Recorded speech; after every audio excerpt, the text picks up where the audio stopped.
Un béret vert, des opérations spéciales, vaincre, c'est la règle de 3 de Louis Saillant. Avant d'obtenir le béret vert des commandos marines à Lorient, Louis Saillant passe par des épreuves de sélection un tout petit peu rudes. Les 15 premiers jours, il passe toutes ses nuits dehors, sans rien pour le protéger. Il m'est arrivé de dormir dans une flaque d'eau et de ne m'en apercevoir qu'au réveil, écrit-il. Comme tous les aspirants, il effectue de nombreuses courses chronométrées de 8 à 30 km, en treillis et chaussures militaires avec armes et paquetage de 11 kg. Comment ça va? Je vais être commando. Pourquoi? Parce que j'aime ça. Puis il enchaîne avec l'épreuve dite de la cuve, un cylindre de 30 mètres de diamètre qui contient une eau à 8 degrés et dont il faut faire le tour tout habillé avant de plonger en apnée. Tant qu'on souffle, c'est ça qui est bon. On déguste, et encore, pour l'instant, c'est rien, quoi. C'est insurmontable la cuve? C'est insurmontable? Il y a une difficulté? Bon, c'est juste dans ma tête, je pense. Après cette entrée en matière sympathique, il suit 2 mois de formation plus pointue et finit par décrocher son béret vert. Alors que nous étions 148 candidats au début du stage, nous n'étions plus que 23 à la fin. Pendant 10 ans, il participe à des opérations spéciales essentiellement en Afrique et au Moyen-Orient. Chef de groupe en 2015, il dirige ses hommes dans des missions destinées à libérer des otages, à capturer des responsables djihadistes ou, comme on dit dans l'armée, à neutraliser des terroristes. Mes hommes et moi avons tué nombre d'adversaires sans hésitation, confirme Louis Saillant dans son livre. Lors d'un combat où son groupe abat 22 djihadistes, il récupère un drapeau de Daesh. Il trône aujourd'hui encore au mur de notre commando comme un trophée, en souvenir de cette belle victoire sur l'ennemi, écrit-il encore. Aujourd'hui, Louis Saillant estime que ces batailles remportées ne suffiront jamais à vaincre les djihadistes. Il a donc décidé de quitter l'armée en juillet prochain, mais reste résolu à lutter contre le terrorisme. En tant que soldat, j'ai combattu les ennemis de la France. En tant qu'individu responsable, j'estime que le temps est venu de combattre ces mêmes ennemis sur le plan des idées. Voilà, Louis Saillant avec nous, donc c'est un soldat des forces spéciales, c'est l'élite des militaires français, 2000 à peu près, il y a 2000 soldats à peu près dans les forces spéciales et 400 commandos marines à peu près. Exactement. On a vu des images de l'entraînement. Le but de l'entraînement, ça n'est pas de casser les hommes, c'est de voir jusqu'où vous pouvez aller et peut-être de repousser vos limites. Quel est le but de cet entraînement monstrueux ? Je ne dirais pas que ça repousse les limites, mais ça permet, dans le cadre le plus contrôlé possible, d'amener des individus à toucher à effleurer du bout du doigt leurs limites les plus profondes, vraiment, celles qu'on n'arrive jamais à atteindre en temps normal, sauf dans une situation de crise ou à la guerre, typiquement. Donc c'est vraiment installer ce cadre qui va pouvoir nous sécuriser dans la recherche de ces limites-là. Est-ce que c'est aussi peut-être installer quelque chose de l'ordre d'une relation à l'autre, aux camarades combattants, aux soldats, la fraternité, la confiance, créer un corps? Vous dites, ça revient beaucoup le mot confiance, on va parler de vos opérex dans un instant, mais ça revient beaucoup, cette notion de confiance aveugle.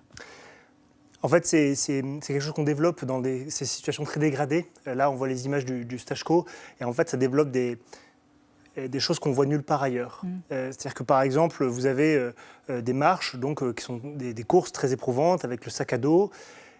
Et il m'est arrivé de voir des camarades calanchés, comme on dit. C'est-à-dire qu'ils sont évanouis pendant la marche, ils sont tombés. Et il faut savoir que ces marches l'issue est très cruelle. C'est-à-dire que soit vous êtes dans les temps, soit vous n'êtes pas dans les temps. Et vous aurez beau dire, j'ai mon lacet qui s'est défait, mon sac est tombé, les instructeurs ne voudront pas savoir, vous n'êtes pas dans les temps, vous ne rentrerez pas. Et malgré ça, je voyais, quand un camarade tombait, on aurait pu croire que tout le groupe allait passer devant. Il y a des gars qui s'arrêtaient, posaient leur sac et veillaient à ce qu'il restait avec le camarade. Et quand il faisait ça, non seulement, alors on peut se dire c'est très bien, il s'occupe de son camarade, mais il met en jeu son béret vert pour son camarade. Et ça, moi, ça m'a C'est ça, la fraternité. Les opérations, vous revenez sur certaines OPEX. Il y en a une qui est étonnante et qui vous a beaucoup marqué. Elle montre d'ailleurs la technicité géniale de ces forces d'élite. Il s'agit d'aller cueillir un boulanger, qui est un type relativement dangereux, un djihadiste, mais qui vit en famille. Et il s'agit donc d'enjamber toute sa famille de nuit sans réveiller personne, parce que sinon l'issue serait mortelle. C'est une situation qui est très intéressante parce que ça montre qu'à la fois on nous apprend à devenir des espèces de guerriers féroces. Et donc c'est un mode qu'on peut déclencher si on en a besoin, si la nécessité se présente. Mais on peut aussi être appelé à être des espèces d'orfèvres très fins. Et là, à ce moment-là, tout devient d'une très grande délicatesse. Et donc c'est ce paradoxe qui est intéressant et qu'on recherche chez nous. C'est des gens qui ne sont pas que des bourrins, mais des gens qui savent jouer un peu des musiques légères comme au rugby. On dit souvent au rugby, on veut des joueurs qui puissent transporter des pianos, et des joueurs qui puissent jouer du piano. Enfin là, vous parlez d'orfèvrerie et de délicatesse, mais vous avez tué un certain nombre de gens, beaucoup de gens, beaucoup d'ennemis, comme on dit avec des guillemets, des djihadistes essentiellement, pas que peut-être. Essentiellement des ennemis. C'est systématiquement des ennemis. C'est-à-dire que quand on part sur une opération, on part pour nous montrer sa force. C'est-à-dire qu'on veut soumettre l'ennemi. Et l'ennemi, on lui offre un choix lorsqu'on montre sa force. C'est-à-dire qu'on lui dit « attention, c'est soit vous vous soumettez, soit on vous affrontera ». Et à ce moment-là, on arrive soit dans le prisonnier, soit dans le conflit. Dans votre livre, il y a des photos qui vous montrent avec à vos pieds des hommes que vous avez arrêtés, des djihadistes, comme une forme de butin. Et en même temps, vous racontez aussi que dans une opération, vous avez voulu épargner la vie d'un homme que vous avez voulu soigner contre la vie de vos hommes. Alors d'un côté, vous êtes programmé pour tuer et en même temps, il faut garder une forme d'humanité. Comment on règle ce conflit intérieur ? Je pense que c'est le paradoxe du guerrier. C'est-à-dire que quand on est un guerrier, ce qui nous intéresse, c'est pas d'aller trucider les gens. Ce qui nous intéresse, c'est d'accomplir des missions, de faire des grandes choses, de lutter pour un idéal, de quelque chose de plus grand. Et donc ça peut passer par les armes, mais une mission qu'on accomplit où on ne tue personne, mais nous, c'est une vraie victoire.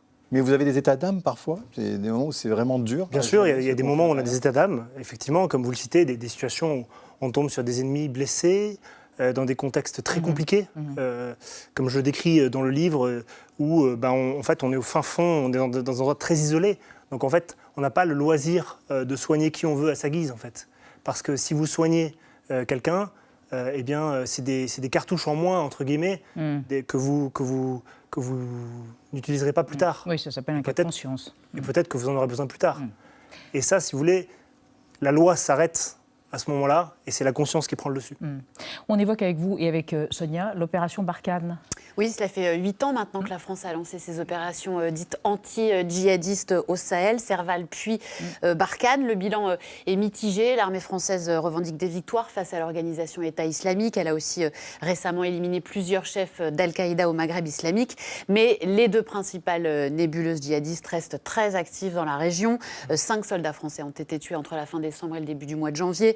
Quasiment pas un jour ne passe sans une attaque au Mali, au Niger, au Burkina.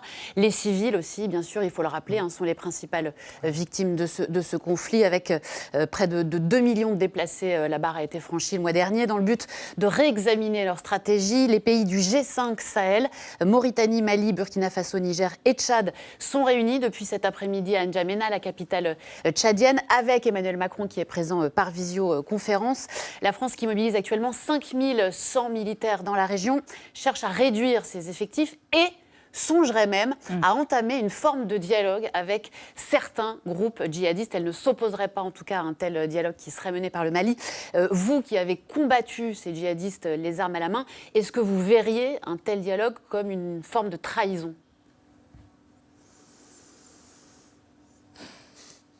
Si on regarde aujourd'hui la situation dans laquelle on est, moi, elle me fait penser à d'autres situations. Elle me fait penser, par exemple, à l'Afghanistan. Est-ce qu'on n'est pas en train de reproduire en Afghanistan ? Et quelle est la situation aujourd'hui en Afghanistan ? Est-ce qu'on s'en sort mieux ? Est-ce que le conflit qu'on a mené est arrivé à bien, à terme ? Les talibans n'ont pas été éliminés. Est-ce que les talibans ont été éliminés ? Est-ce qu'on est en train de reproduire les mêmes erreurs ? Donc en fait, je comprends les gens qui posent la question, qui disent, bon, est-ce qu'il faut qu'on reste, est-ce qu'il faut qu'on parte ? C'est une question qui est très délicate. Mais je pense que la vraie question qu'il faut avoir, c'est pourquoi est-ce qu'on ne gagne pas ? C'est ça la vraie question. Oui, parce qu'en fait, c'est ça qui nous intéresse. Parce que vous n'êtes pas assez nombreux ? Ou parce que la volonté... Est-ce que c'est le nombre ? Est-ce que vous pensez que c'est le nombre qui peut faire qu'on gagne ou non ? Je ne sais Moi, pas. je pense que le nombre ne change rien dans cette histoire. J'ai une dernière question. Les commandos marines, ce sont les héritiers des commandos Kiefer qui ont été créés en 1942 par la France libre. Vous vous considérez comme un résistant ? Vous et vos frères d'armes, d'ailleurs, des résistants d'une certaine façon, comme l'étaient les membres du commando Kiefer ? Je n'ai pas cette prétention. Je n'ai clairement pas cette prétention. Je pense que je n'arrive pas à la cheville de ces gens-là. Moi, je suis un soldat français qui fait son travail et j'essaie de le faire du mieux possible. Et je suis très fier du travail que j'ai fait pour les armées françaises. Chef de guerre, Louis Saillant, aux éditions Mareuil. Merci d'être venu sur le plateau. Merci à vous.